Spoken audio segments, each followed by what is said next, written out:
Quem é São José? Padre Ascânio Brandão. Quem é São José? O mais santo, o mais ilustre e o mais perfeito homem que já vira o mundo, a criatura mais perfeita saída das mãos de Deus depois de Maria.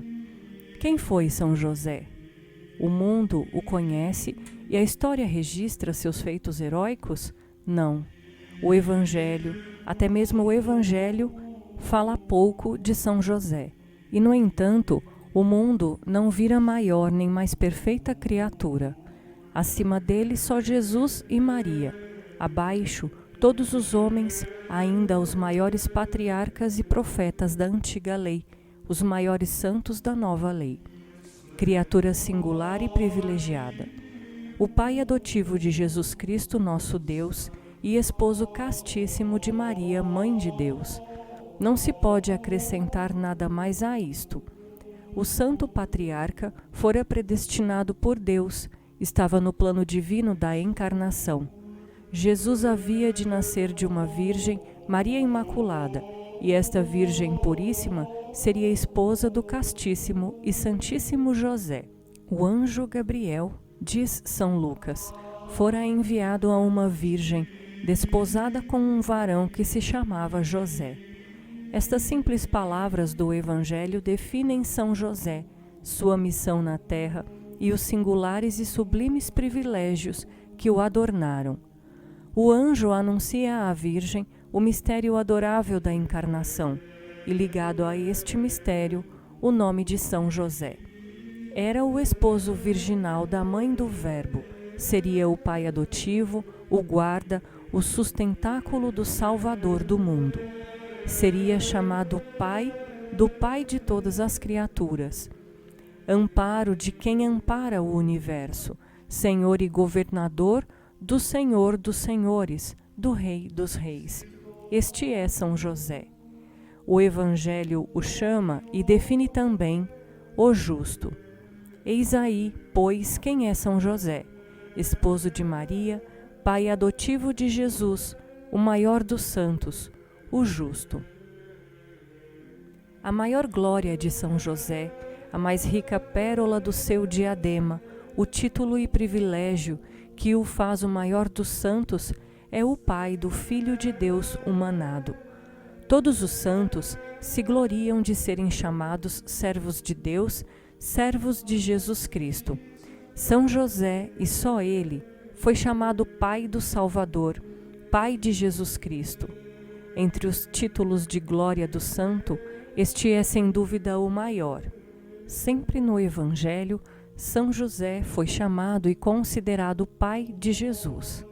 E Jesus 1000 vezes o havia de chamar Pai, e a ele esteve sujeito e obediente 30 anos desde Belém. São José, pois, é e deve ser chamado Pai de Jesus, Pai virginal, não Pai carnal e segundo a geração humana, porque Maria Imaculada concebeu e foi mãe de Jesus por obra e graça do Espírito Santo. São José é a sombra do eterno Pai, a imagem do Pai de quem procede o Filho Jesus Cristo. Não devia, pois, ser chamado Pai de Jesus? Pai genealógico, jurídico ou legal, adotivo, eletivo, nutrício, virginal, afetivo e de ofício de Jesus Cristo. Eis a sua glória, Pai de Jesus. Foi José verdadeiro e legítimo esposo de Maria, de um matrimônio perfeitamente virginal, maravilhosamente fiel, milagrosa e infinitamente fecundo. Quando Deus criou o homem no paraíso terrestre, deu-lhe uma companheira em tudo a ele semelhante. Havia de ser a esposa em tudo semelhante ao esposo, para remir e salvar o mundo, obra maior e mais estupenda que a criação. Deus também quis associar a esta obra um homem e uma mulher, e formou São José semelhante a Maria. José foi formado à semelhança da Virgem sua esposa, escreveu São Bernardo. José e Maria, como verdadeiros esposos, sempre unidos e semelhantes, da mesma estirpe de Davi, da mesma condição de pobres, unidos pelo mais casto e santo amor e inseparáveis. José foi esposo de Maria, para que convenientemente viesse ao mundo o Verbo encarnado. Havia de nascer Jesus de uma virgem, mas de uma virgem desposada, e São José foi este esposo, predestinado e singular. São Gregório Nazianzeno diz: São José foi achado digno e aptíssimo para ser esposo de Maria. Para ser esposo da Mãe de Deus, que pureza e que santidade não havia de ter São José. E se Deus o escolheu para o desempenho desta missão, é que realmente foi ele o mais digno entre os homens e o mais semelhante à mais perfeita das criaturas, sua Santíssima Esposa. Para se conhecer bem o Santo Patriarca e avaliar o que ele é no plano divino e o que para nós é e representa, basta lembrar, pois, os 2 títulos de glória que o tornam o maior e o mais singular dos santos: Pai adotivo de Jesus Cristo e esposo de Maria Imaculada. E aqui fica a resposta à pergunta: quem é São José? É o esposo da Virgem Maria, da qual nasceu Jesus, e nisto só está definido São José. São José, podemos afirmar com fundamento, se a vantagem, dignidade e excelência aos próprios anjos. Dizem os melhores teólogos josefinos que o santo esposo de Maria foi predestinado numa ordem e grau mais sublimes que todos os espíritos angélicos. Os anjos são ministros, servos do Senhor. São José foi pai adotivo do Senhor, Verbo encarnado. Os anjos são servos, executores das ordens divinas. São José teve sob o seu governo e tutela, e obediente a ele e Maria, o próprio Deus durante 30 anos. E estava sujeito, obediente a eles. Os anjos obedecem a Deus, e Deus obedeceu a São José.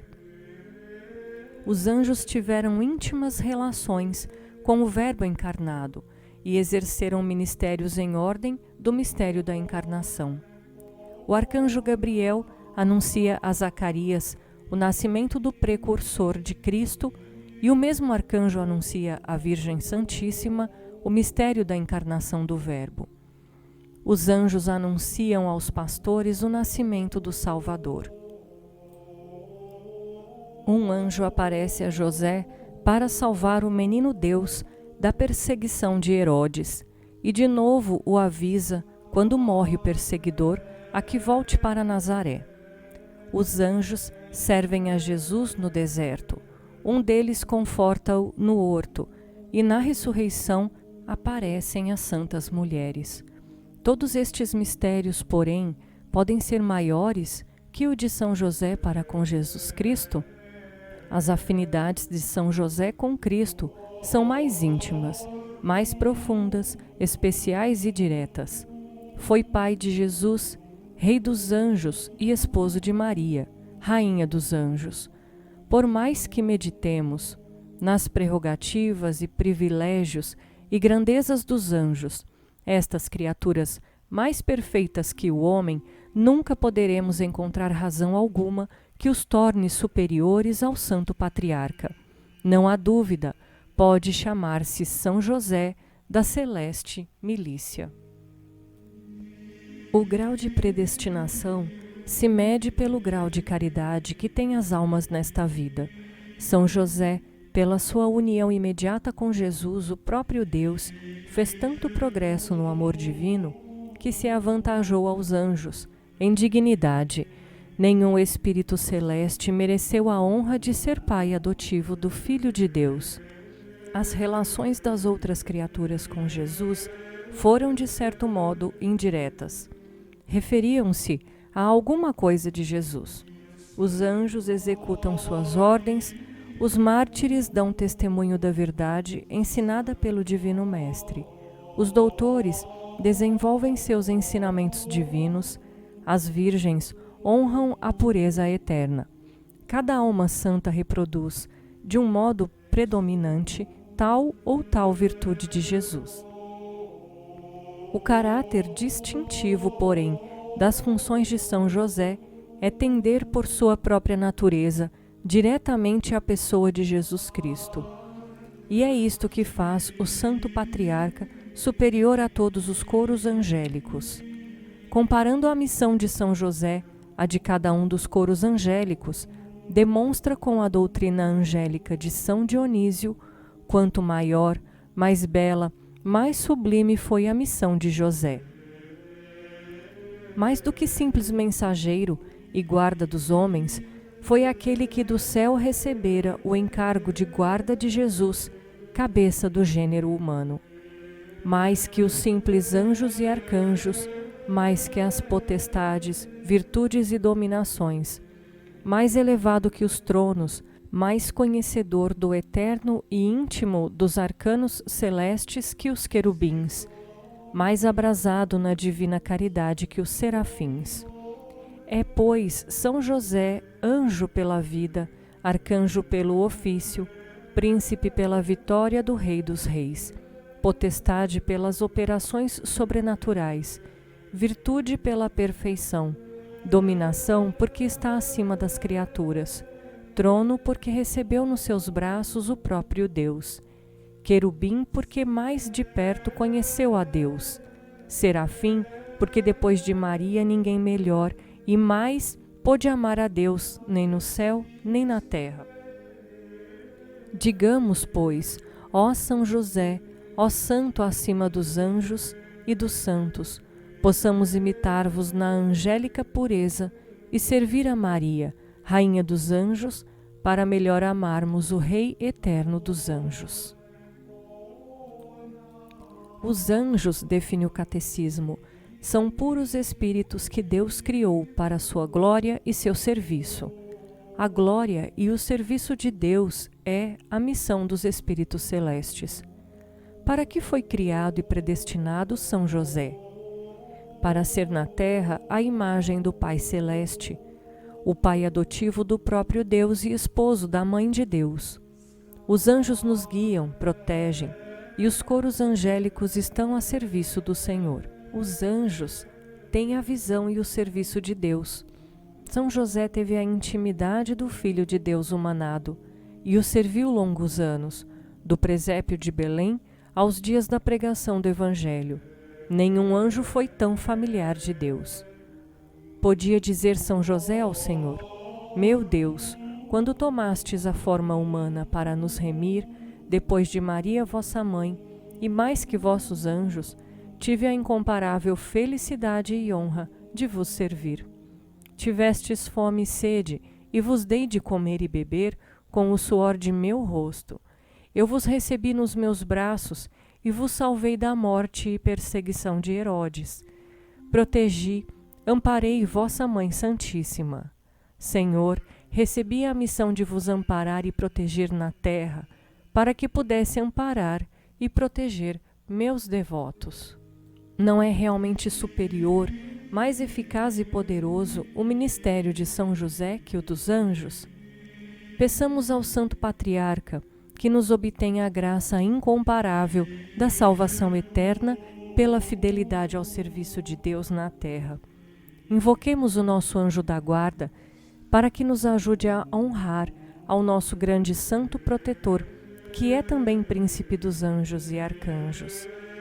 José do Egito, figura de São José, fora constituído príncipe com todos os poderes sobre os demais súditos de Faraó. São José fora constituído também, no reino de Deus, o grande príncipe, e lhe foram dadas as maiores e mais extraordinárias prerrogativas que o fizeram o príncipe sem igual, acima de todos os súditos do Rei dos Reis, depois de Maria Santíssima, Rainha dos céus e da terra. E nesta singular e privilegiada missão, quem pode contestar a supremacia de José sobre todos os anjos e coros angélicos? As almas puras são comparadas aos anjos. A virtude da pureza é chamada, e com razão, virtude angélica. São José, mais elevado que os anjos, concede esta graça especialíssima da virtude angélica aos seus devotos. Os grandes santos, que mais se distinguiram na prática da pureza, foram devotos fervorosos do Santo Patriarca. São Luís Gonzaga, que a Santa Igreja denomina o Angélico Moço, teve uma devoção fervorosa a São José. O santo esposo da Imaculada parecia-lhe haver tocado com seu lírio simbólico. Santa Teresinha descreve: desde pequenina aprendi a amar, a invocar a São José. Como se deliciava na meditação dos encantos da vida da Sagrada Família em Nazaré. Um dos maiores devotos e apóstolos do culto de São José foi São Bernardino de Sena, religioso franciscano. Desde menino, distinguiu-se por uma angélica pureza de costumes. Ninguém ousava dizer perto dele uma palavra menos honesta, e seus companheiros de estudos, ao avistá-lo, diziam: calemo-nos, deixemos toda a conversa livre, porque Bernardino aí vem. Toda a sua pessoa inspirava respeito e falava da virtude dos anjos. O santo atribuía todas as graças da sua vida e, sobretudo, a pureza, à proteção de São José. O que São Bernardino escreveu e pregou sobre São José é, sem dúvida, o que melhor e o que mais se pode dizer da glória do Santo Esposo de Maria. Ele figura ao lado dos maiores e melhores apóstolos josefinos. Depois de Deus, Maria. Depois de Maria, José. É sem dúvida o maior dos santos, pois recebeu de Deus maiores graças e desempenhou a maior e mais sublime missão na terra. São José fora escolhido para a mais sublime missão, pai adotivo do Filho de Deus humanado e esposo da Mãe de Deus. Poderia alguém na terra, depois de Maria, excedê-lo na glória da santidade? Quem teve maior e mais sublime missão a cumprir na terra? Só Maria Santíssima. Logo depois de Maria na santidade, ninguém pode ser maior que o Santo Patriarca. É incontestavelmente o maior dos santos. São José se avantajou em santidade e glória aos apóstolos e a São João Batista, porque nada há na Escritura e na tradição que se oponha a esta conclusão. Diz o grande teólogo Soares. A Igreja, com Pio IX, diz: tendo Deus escolhido o bem-aventurado José entre todos os santos para ser verdadeiro e puríssimo esposo da Virgem Imaculada e pai de seu filho, comunicou-lhe em abundância graças singulares para desempenhar tão sublimes ofícios, graças singulares que o tornam também um santo entre todos singular. Esta é a razão primária da santidade eminente de São José. E ainda Santo Tomás nos dá outra razão da santidade eminente do Santo Esposo de Maria. Quanto mais alguma coisa se aproxima do seu princípio, em qualquer gênero que seja, mais participa do efeito daquele princípio. Cristo é o princípio da graça, autoritariamente enquanto Deus e instrumentalmente enquanto homem. Deste princípio deduz o santo doutor a santidade singular de Maria, maior que a de nenhum santo. Logo, pela mesma razão, se São José, depois de Maria, foi o mais próximo de Jesus Cristo, recebeu dele maior abundância de graças que os outros santos. E Soares afirma que depois da humanidade de Jesus e de Maria, São José ocupa o terceiro lugar na abundância da graça divina, pela sua familiaridade e contato com Jesus Cristo. É, pois, o maior dos santos. Nenhum santo teve dos lábios de Jesus maior elogio que São João Batista. Dentre os nascidos da mulher, disse o Salvador, nenhum apareceu maior que João Batista. Argumentam contra a primazia de São José, servindo-se deste texto sagrado. O elogio do precursor, feito por Jesus Cristo, diz o ilustrado padre Canteira, é de um valor relativo e não absoluto. Nosso Senhor exalta João Batista sobre os profetas do Antigo Testamento, mas não sobre todos os santos, e queria também se referir às maravilhas e prerrogativas com que Deus o honrou desde o nascimento. O texto de São Mateus, comparado ao de São Lucas, esclarece perfeitamente esta questão. Entre os nascidos de mulher, não há maior profeta que João Batista. O evangelista aqui fala em profeta e diz expressamente que entre os nascidos de mulher, não há maior profeta que João Batista. Excedeu a todos no dom da profecia, mas não diz que a todos tivesse excedido na graça e na santidade. Esta é a interpretação de Santo Hilário, São João Crisóstomo, Santo Agostinho e outros santos padres, como demonstra o estudo admirável do padre Canteira na sua obra São José no Plano Divino. Eis agora a razão por que na liturgia a Igreja invoca nas ladainhas a São João Batista antes de São José. A ordem dos santos nas ladainhas não obedeceu à ordem de prioridade na santidade, isto é, na ordem da graça e da glória. Em geral, este argumento não tem valor decisivo, porque nas orações litúrgicas, nem sempre a precedência dos nomes dos santos indica precedência na ordem da graça e da glória. São José excede a dignidade dos apóstolos. Estes foram ministros e dispensadores dos mistérios de Deus, vasos de eleição, colunas da fé, mensageiros da palavra divina. Pregaram o Evangelho de Cristo, sofreram, lutaram e morreram por Cristo. Enfim, toda a missão deles foi em relação à pessoa de Cristo. São José foi o dispensador de Jesus nascido. Diz Orígenes, ministro da Encarnação, diz São João Crisóstomo, o único coadjuntor fidelíssimo do grande conselho. Escreve São Bernardo, ministro da nossa salvação. Lhe chama a Igreja no ofício litúrgico. Todos esses títulos são indiscutivelmente mais gloriosos que o do apostolado. O ministério de São José, afirma o cardeal Vires, afeta mais de perto a pessoa de Cristo e influi mais diretamente em nossa salvação. É maior São José que todos os mártires e confessores e virgens. Nenhum santo teve como ele privilégios tão singulares e viveu mais unido a Deus e mais abrasado na divina caridade.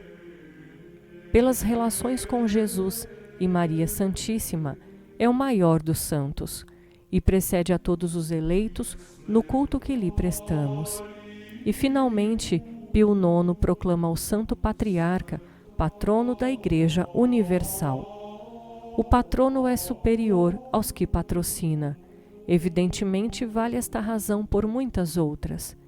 A festa do patrocínio de São José é um argumento litúrgico em favor da primazia de São José entre os santos da Igreja de Deus.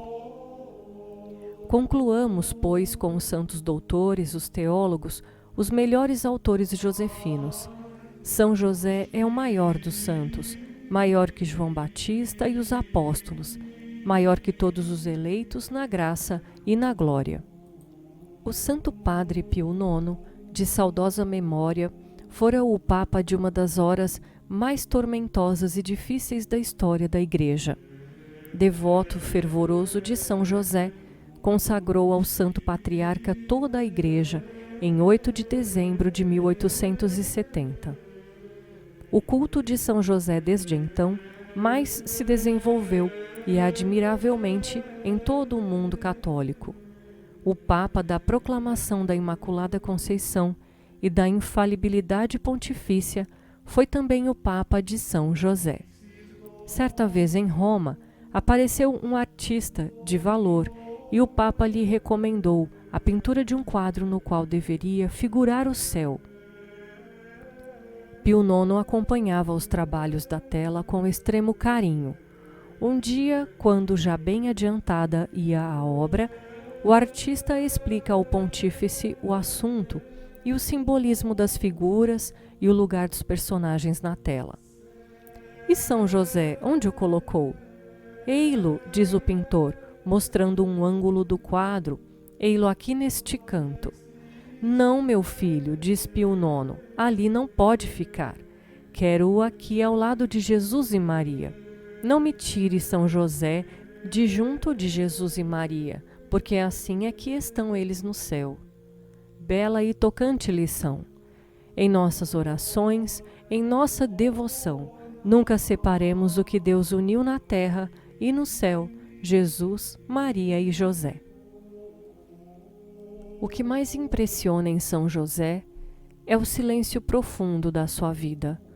Tudo em torno dele é humildade, simplicidade e silêncio. O Evangelho fala pouco de José. Durante séculos esteve quase desconhecido o culto do Santo Patriarca. Os apóstolos, os mártires, tiveram seus nomes triunfantes na Igreja e no esplendor das pompas litúrgicas. São José, sempre oculto. Começam as manifestações brilhantes do seu culto só no século XV. Não fora a luz do mundo, como os apóstolos, nem a voz que anunciava aos homens as maravilhas divinas da redenção. São José teve outra e bem diferente missão. Havia de ser o silêncio de Deus, o véu do templo que envolve o adorável mistério da encarnação, a virgindade de Maria e a majestade de Jesus Cristo.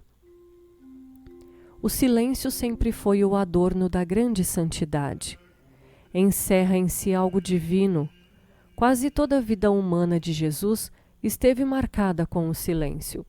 Também Maria e José tomaram de Jesus este silêncio, cheio de beleza e de doçura. Que grandes lições e que objeto de sérias meditações não nos oferecem o recolhimento, o silêncio do santo patriarcal. José possui em sua casa o objeto que pode atrair os olhares e a admiração de todo o universo, e o mundo o ignora. Possui seu Deus e não deixa escapar a mais leve insinuação. É testemunha do mais portentoso mistério, o da encarnação, e nem sequer o deixa transparecer. Os magos, os pastores em Belém, o profeta Simeão e Ana no templo, publicam as grandezas do Filho de Maria. José se conserva em absoluto, em profundo silêncio. Poderia dar testemunho do mistério da encarnação e do nascimento miraculoso de Jesus. Que pai poderia ficar calado diante das maravilhas de tão grande filho? E, no entanto, apesar de tantas almas haverem celebrado com zelo e entusiasmo a glória de Jesus, nada tem o poder de fazer abrir a boca a São José para o obrigar a revelar o segredo de Deus que lhe fora confiado. Admirável silêncio, que humildade heróica! Houve na terra mais humilde, mais silencioso? São José foi realmente a sombra do Pai eterno, aquele sobre o qual projetou densa e profunda a sombra do Pai. São José, o homem do silêncio, o patriarca do silêncio. Quando se uniu à Virgem Santíssima em matrimônio, que idade tinha São José? Há 3 opiniões diversas. Vamos expô-las ligeiramente. Uns, como Gerson, afirmam que era jovem como Maria, para que melhor a pudesse auxiliar e servir como esposo. Antigos breviários aplicam a Maria e José aquela passagem de Isaías: habitará o jovem com a virgem e o esposo se alegrará com sua esposa. São Jerônimo e São Epifânio opinam pela idade avançada do santo patriarca. São Epifânio chega a dizer que São José se casou aos 80 anos de idade. A grande maioria dos teólogos afirmam com fundamento, e é realmente a opinião mais segura, que não era jovem nem velho, mas de idade viril entre os 30 e 40 anos. Não tem fundamento a opinião da velhice do santo patriarca no matrimônio. Apresentar a São José como erroneamente o fazem alguns artistas como velho, ao quebrado, decrépito, é um absurdo. Em primeiro lugar, é contra o fim do matrimônio do Santo Esposo da Virgem, que era velar a honra de Maria e a legitimidade de Jesus e ocultar aos olhos dos homens o mistério da encarnação. Como se poderia dar isto se São José fosse velho, octogenário, e Maria uma donzela de 16 anos? E depois, como São José poderia ajudar e proteger a Maria e Jesus nas longas viagens, nas lutas e trabalhos para sustentar a Sagrada Família durante 30 anos, tendo se casado já velho e até octogenário? E finalmente, num matrimônio tão perfeito como deveria ser o de José e Maria, não deveria existir uma proporção perfeita na idade como na virtude? O Evangelho nos indica a idade viril de São José, pois o chama vir, isto é, varão. Esta palavra indica homem robusto, forte, nem velho nem moço, homem adulto e viril. As palavras de Isaías, habitará o homem com a Virgem, têm um sentido místico, não podem servir de argumento em favor da juventude de São José. No quarto século, as imagens do Santo Patriarca o representam sem barba, adulto, forte e viril. De onde se pode concluir, com toda segurança, com os melhores autores, arqueólogos e estudiosos da questão, que não era São José velho ao esposar a Virgem, nem tão jovem como sua esposa, mas um varão adulto. Quando, onde, como morreu São José? São perguntas inevitáveis de nossa curiosidade de servos e devotos fervorosos do Santo Patriarca. Os estudos hoje bem aprofundados de teólogos e historiadores já nos dão algumas luzes sobre aquilo de que não se encontra uma só palavra nos evangelhos e nos livros sagrados. Realmente nada se encontra na Escritura e na tradição e em nenhum dos escritos dos doutores que nos fale da morte de São José e das circunstâncias que a acompanharam. Havemos de recorrer a prováveis conjecturas e recolher as opiniões mais conformes à Escritura e à razão. Este é o método de todos os teólogos e autores josefinos, entre eles o célebre Isidoro de Isolano. Quando morreu? Os autores não estão de acordo. Santo Epifânio diz ter sido mais ou menos depois que Jesus completou os 12 anos. E a razão que dá é a do silêncio do Evangelho sobre São José depois do encontro de Jesus no templo. Outros dizem ter morrido durante a vida pública de Jesus e o provam com as palavras de São Mateus. Não é ele o filho do carpinteiro? Uma terceira opinião, atribuída a São João Crisóstomo, é a que São José vivia no tempo da paixão de Cristo e esteve aos pés da cruz. A opinião finalmente mais aceita, provável e racional, admitida pela maioria dos autores, como São Jerônimo, São Bernardino de Sena, São Boaventura e outros, é que o santo esposo de Maria morreu depois do batismo de Jesus e antes das bodas de Caná, nos primeiros dias da vida pública do Salvador. Examinemos cada uma dessas opiniões. Não há fundamento para se aceitar a opinião de São Epifânio. A missão de São José era ser o guarda e nutrício do Verbo encarnado, fidelíssimo esposo de Maria e seu amparo. Se tivesse morrido quando Jesus contava apenas 12 anos, como poderia ter realizado os desígnios de Deus e a sua missão?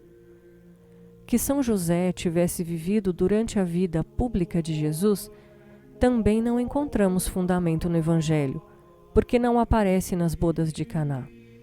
Se Jesus lá estava com Maria, sua mãe, por que o esposo santíssimo da Virgem não havia de ser convidado? Os judeus dirão certa vez de Jesus: eis que tua mãe e teus irmãos te aguardam lá fora. Por que não se referem a São José? Este absoluto silêncio dos evangelistas, que tantas vezes se referiram a José na infância de Jesus, não é significativo? Não prova que já teria morrido o pai do Salvador? Chamarem a Jesus filho do carpinteiro, quando ele pregava e fazia prodígios, só prova o costume dos judeus de chamarem os filhos citando o nome ou o ofício dos pais, fossem estes vivos ou mortos.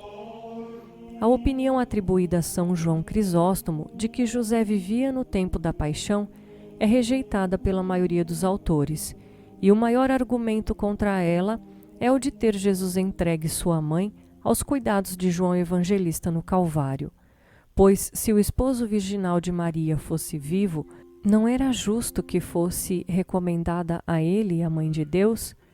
Exatamente porque Maria havia de ficar no mundo viúva e sem o filho querido, fora entregue a João, o discípulo amado. Não há dúvida, pois, a mais racional opinião é a da morte de São José pouco antes da vida pública de Jesus e depois do batismo no Jordão.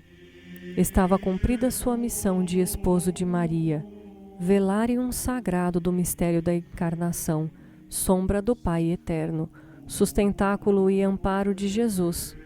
Onde morreu? Em Nazaré, na casa bendita onde sofreu e trabalhou para sustentar o Verbo feito carne e a Mãe de Deus, onde durante 30 anos teve sob seu governo aquele Senhor que governa os céus e a terra. A maioria dos escritores e a tradição nos dizem ter sido o feliz trânsito de São José em 19 de março. Alguns escritores dizem ter morrido o Santo Patriarca em Jerusalém, onde foi para celebrar a festa da Páscoa, e concluem da sepultura do santo no Vale de Josafá. Poderia responder que pela Escritura sabemos de muitos santos personagens mortos em lugar e sepultados em outro muito distante. Todavia, são conjecturas inúteis. Como se deu a morte? Ainda havemos de recorrer à tradição. Nas igrejas do Oriente, no 19 de março, nos primeiros séculos, cada ano, diz Isidoro de Isolanes, se costumava ler com toda a solenidade ao povo uma piedosa narração da morte de São José. O bispo dava a bênção, assentava-se em meio da assembleia e ordenava ao leitor fizesse em voz alta a leitura da piedosa narração. Eis chegado para São José o momento de deixar esta vida. O anjo do Senhor lhe apareceu e anunciou ter chegado a hora de abandonar o mundo e ir repousar com seus pais. Sabendo estar próximo seu último dia, quis visitar pela última vez o templo de Jerusalém, e lá pediu ao Senhor que o ajudasse na hora derradeira. Voltou a Nazaré e, sentindo-se mal, recolheu-se ao leito, e dentro em breve seu estado se agravou. Entre Jesus e Maria, que o assistiam carinhosamente, expirou suavemente, abrasado no divino amor. Ó morte bem-aventurada! Como não havia de ser doce e abrasada no divino amor a morte daquele que expirou nos braços de um Deus e da Mãe de Deus? Jesus e Maria choravam ao fecharem os olhos de José, e como não havia de chorar aquele mesmo Jesus que havia de chorar sobre a sepultura de Lázaro? Vede como ele o amava, disseram os judeus. José não era tão só um amigo, mas um pai querido e santíssimo para Jesus. Jesus preparou para a sepultura o corpo virginal de seu pai adotivo, cruzou-lhe as mãos ao peito e o abençoou para que não se corrompesse no sepulcro. Eis aí o que podemos saber pela tradição da morte de São José. A Igreja canta no ofício litúrgico de 19 de março, confirmando a tradição. Ó, mil vezes e feliz e bem-aventurado aquele que na hora extrema teve junto de si Cristo e a Virgem. Há relíquias de São José? Sim, a tradição guarda alguns objetos e os venera como relíquias do Santo Patriarca. O anel nupcial é uma joia que se conserva em Perúzia. Foi trazido à Itália no século XI. Foi objeto de lutas entre as cidades de Perúzia e Cluse, que lhe disputavam a posse. Inocêncio VII decidiu a questão em favor de Perúzia. A vara de São José se venera na igreja de Nossa Senhora dos Anjos em Florença. Foi trazida do Oriente pelo cardeal Bessarion por ocasião do Concílio Ecumênico em 1439. O manto de São José foi dividido em várias partes. Umas se conservam na igreja de Santa Anastácia em Roma, outras na Basílica de Santa Cecília, em Assis e em Bolonha. Os símbolos de São José se veneram em Joinville, na França. Mede 1 metro de comprimento e 4 centímetros de largura. Está encerrado em um relicário de marfim. A relíquia veio da Palestina em 1454, trazida por Joinville, grande devoto de São José.